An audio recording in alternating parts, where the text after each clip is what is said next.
Haleluya, puji Tuhan, salam sejahtera Bapak Ibu Saudara-saudari yang dikasihi oleh Tuhan. Tuhan Yesus memberkati, terus alami pembaharuan di dalam Tuhan setiap hari.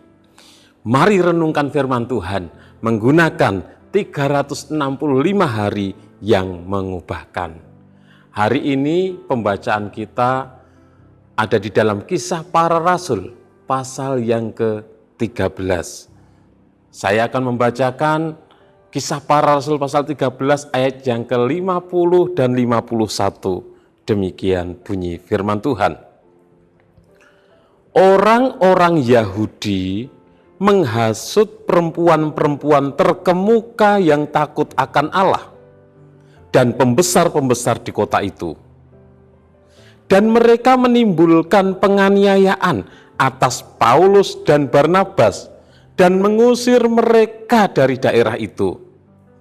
Akan tetapi Paulus dan Barnabas mengebaskan debu kaki mereka sebagai peringatan bagi orang-orang itu, lalu pergi ke Ikonium.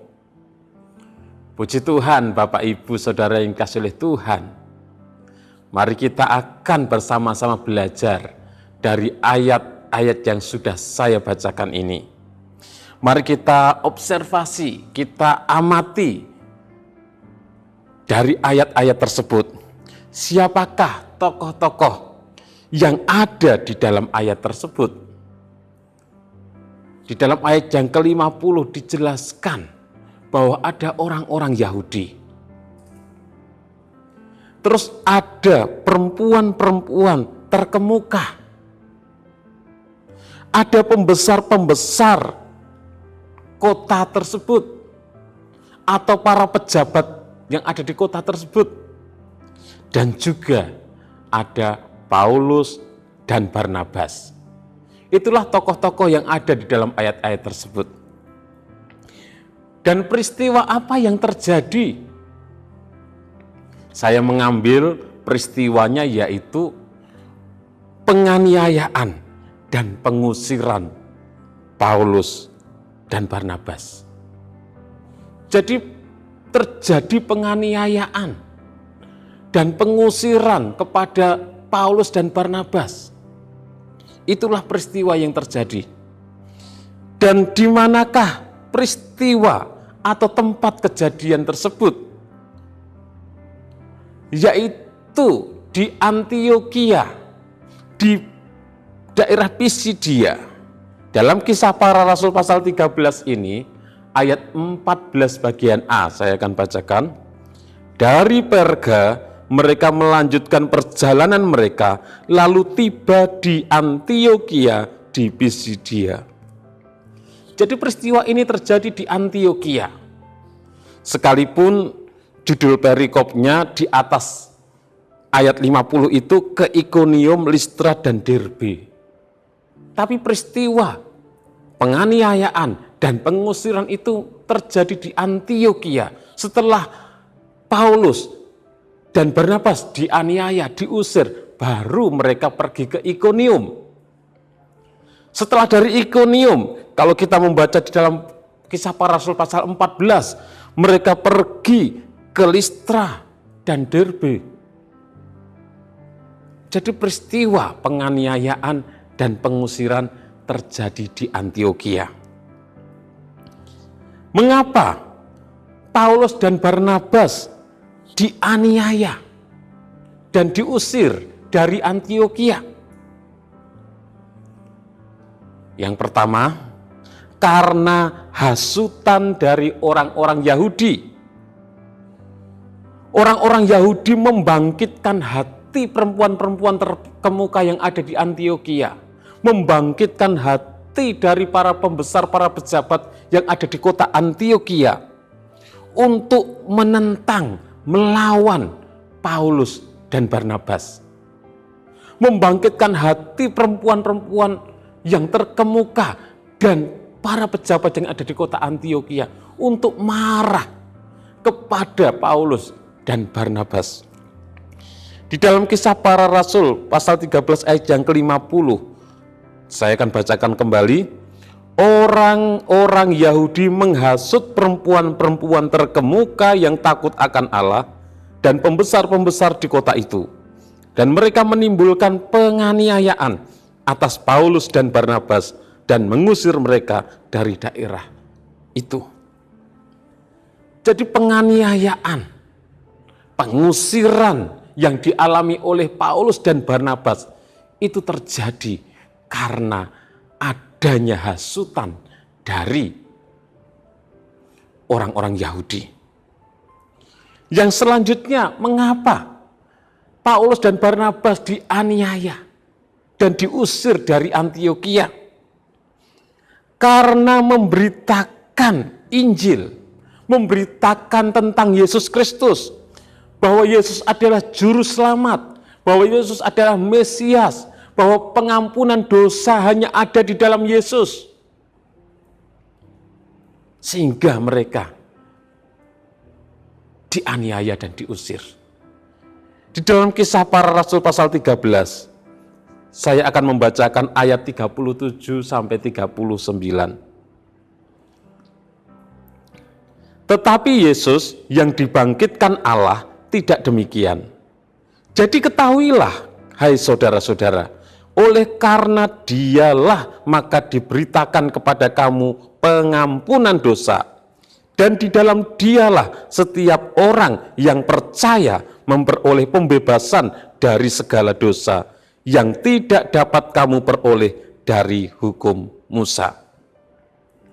Di dalam ayat-ayat sebelumnya, Paulus dan Barnabas menyampaikan sejarah tentang bangsa Israel.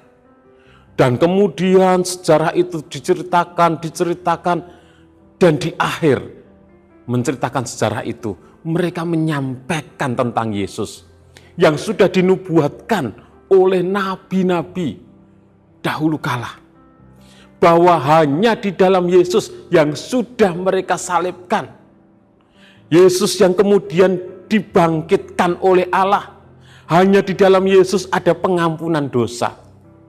Itu yang diberitakan oleh Paulus dan Barnabas, sehingga mereka dianiaya dan diusir dari Antiokhia.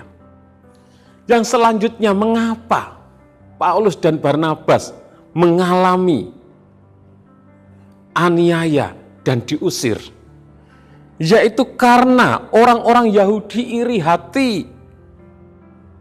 Ketika Paulus dan Barnabas mengajar, menyampaikan firman Tuhan, menyampaikan, memberitakan tentang Yesus, di dalam Yesus ada pengampunan dosa, ada banyak orang yang datang. Ada banyak orang yang menjadi percaya. Ada banyak orang yang mengikut Paulus dan Barnabas. Bahkan mereka minta di hari Sabat hal itu diceritakan kembali, diberitakan kembali. Melihat ada banyak orang yang mengikuti, maka orang-orang Yahudi menjadi iri hati. Saya bacakan di dalam Kisah Para Rasul pasal yang ke-13 ayat yang ke-45.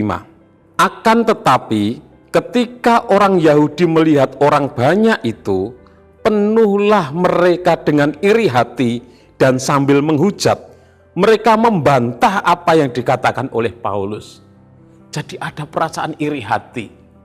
Itu yang menyebabkan orang-orang Yahudi menghasut perempuan-perempuan terkemuka, menghasut para pejabat yang ada di kota Antiokhia untuk menentang, melawan Paulus dan Barnabas. Sehingga terjadi aniaya dan pengusiran.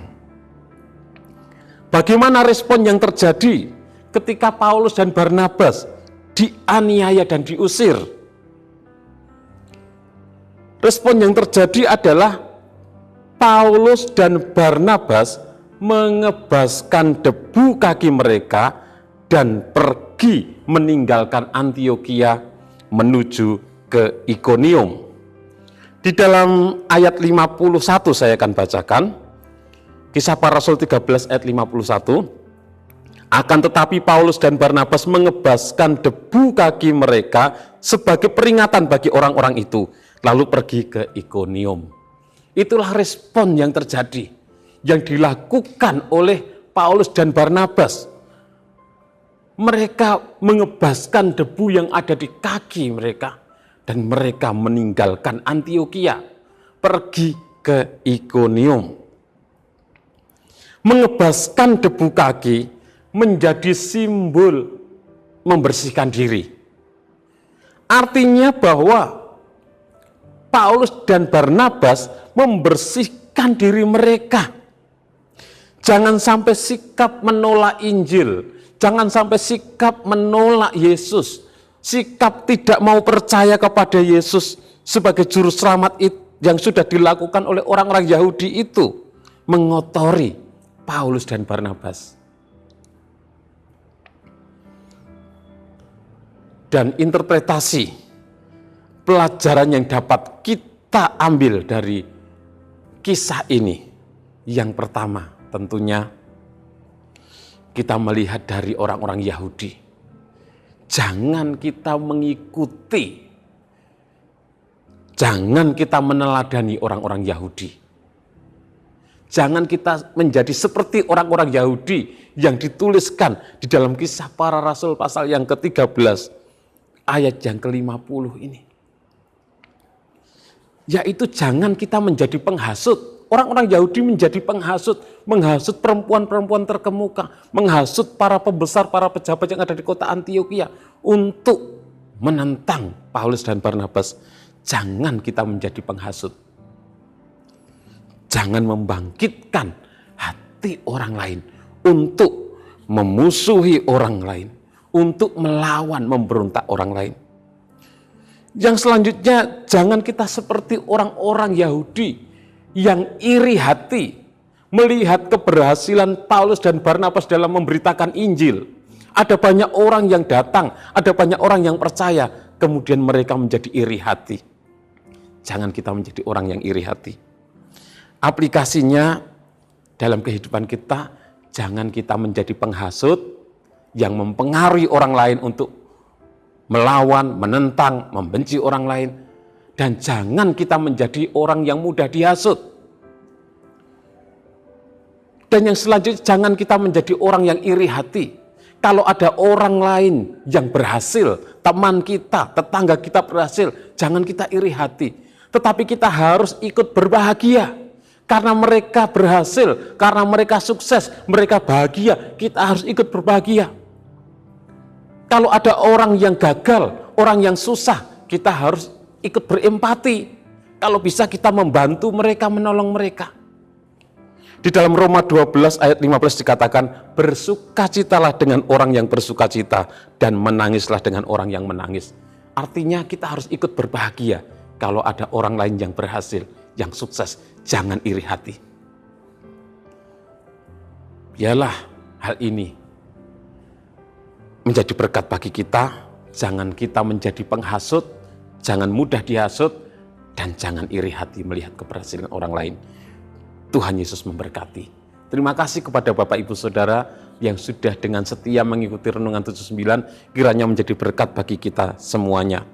Bagi Bapak Ibu Saudara yang ingin didoakan atau ingin menyampaikan kesaksian, dapat menyalurkan melalui chat WhatsApp di nomor 0813 2742 0088. Mari kita berdoa.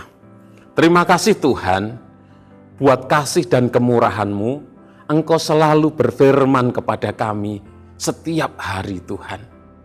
Melalui Renungan 79, biarlah firman-Mu boleh mengubahkan hidup kami. Semakin hari semakin serupa dengan Engkau. Memberkati seluruh umat-umat-Mu dimanapun mereka berada. Mengubah seluruh kehidupan kami Tuhan. Semakin hari semakin berkenan di hadapan-Mu. Inilah doa dan syukur kami di dalam nama Tuhan Yesus Kristus. Tuhan Yesus, janganlah kiranya kasih dan setia meninggalkan kami, keluarga GPD Elsade Magelang, melainkan dikalungkan pada leher kami dan dituliskan pada hati kami. Kiranya kami mendapat kasih dan penghargaan dalam pandangan Allah dan manusia. Dalam nama Tuhan Yesus Kristus kami berdoa bersyukur. Haleluya. Amin.